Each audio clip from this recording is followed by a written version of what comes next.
स्पष्ट रूप से ये चुनाव जब हुआ था तो मोदी की गारंटी पर हुआ था और मोदी की गारंटी उत्तर प्रदेश में असफल हो गई, फेल हो गई, बिल्कुल पूरी तरीके से गलत साबित हुई। अब मोदी की गारंटी को दूसरे के ऊपर थोपा जा रहा है।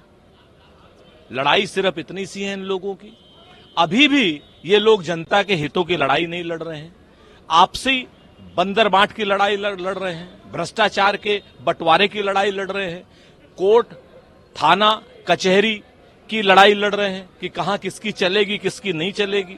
इनके एमएलसी, एमएलए और मंत्री इस सरकार को लगातार सर्वकालिक भ्रष्टाचारी सरकार बता रहे हैं।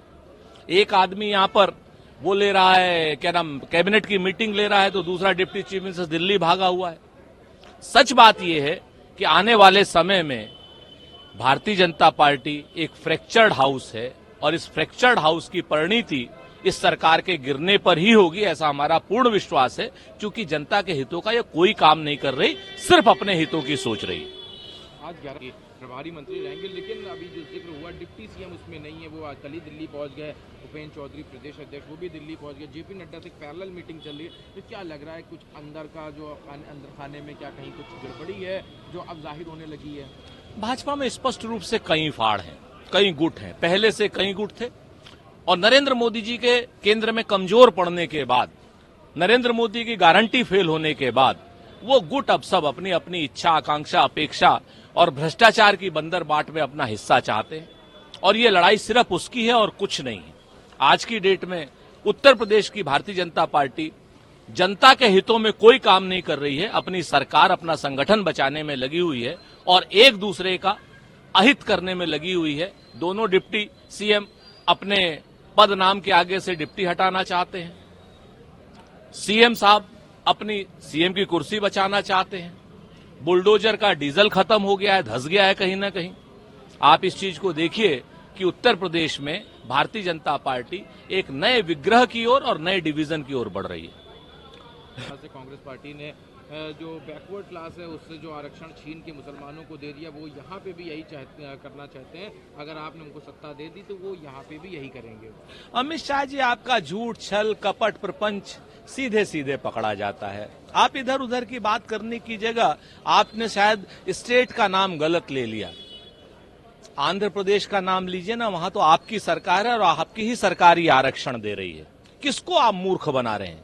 जनता को आपने पहले मूर्ख समझा तो आपका ये हाल हुआ है और आगे भी अब मूर्ख समझ रहे हैं। हमारी जनता भगवान है, जनता जनार्दन है, सर्वज्ञ है, सर्वव्यापी है और सब कुछ देखती है। उसे मालूम है जनता को, अमित शाह जी, कि ये आरक्षण तेलंगाना में ही नहीं, आंध्र में ही नहीं, कर्नाटक में ही नहीं, आपकी एनडीए की जो सरकार है आंध्र में तेलुगु देशम पार्टी के साथ में भाजपा की सरकार, ये वो आरक्षण दे रही है। आप इसके बारे में क्या कहेंगे, ये बताइए। ग्रुप है उनको ग्रुप सी और डी में दिया जाएगा। सभी प्राइवेट पोस्ट इंडस्ट्रीज में ये रिजर्वेशन को लागू किया जाएगा। निश्चित तौर पर जो जितनी भी प्राइवेट और कॉरपोरेट ग्रुप्स हैं उनको जो निचले स्तर की जो है ग्रुप सी और ग्रुप डी है, उनकी तनख्वाहें भी कम होती हैं, वो लोकल ही लेने चाहिए। हमारा स्पष्ट मानना है कि बहुत बड़े जो टेक्नोक्रेट्स हैं जो आपको प्रदेश में न मिले, वो बाहर से आए, लेकिन वहां का लोकल मजदूर हो, वहां का लोकल डाटा एंट्री ऑपरेटर हो, वहां का लोकल मैकेनिक हो, तो इस चीज को लेकर के तो मुझे नहीं लगता कि किसी को परेशानी होनी चाहिए। ये तो एक अच्छा निर्णय है।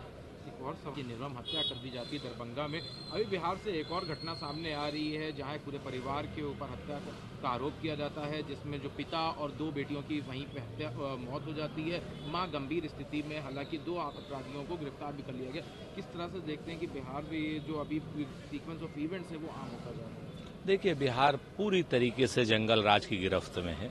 जब से भारतीय जनता पार्टी की सरकार वहां आई है, नीतीश कुमार एक बेबस, लाचार और एक श्रीविहीन मुख्यमंत्री के रूप में काम कर रहे हैं। सारा का सारा भ्रष्टाचार, सारी की सारा जंगल राज, सारी की सारी कानून व्यवस्था पे पकड़ भारतीय जनता पार्टी की है और भारतीय जनता पार्टी के गुंडे या उनके आरोपित जिस तरीके से बिहार में नंगा नाच कर रहे हैं, उससे स्पष्ट हो रहा है कि बिहार में पुलिस नाम की कोई चीज नहीं रह गई है और माफियाओं पर हमारा आरोप है कि भारतीय जनता पार्टी की पकड़ है और ये इसीलिए वर्चस्व की लड़ाई वो लोग कर रहे हैं। और नीतीश कुमार एक बिल्कुल दंतविहीन टाइप लेकर होकर के चुप बैठे हुए हैं। बिहार पूरी तरीके से अराजकता की गिरफ्त में है, जंगल राज की गिरफ्त में।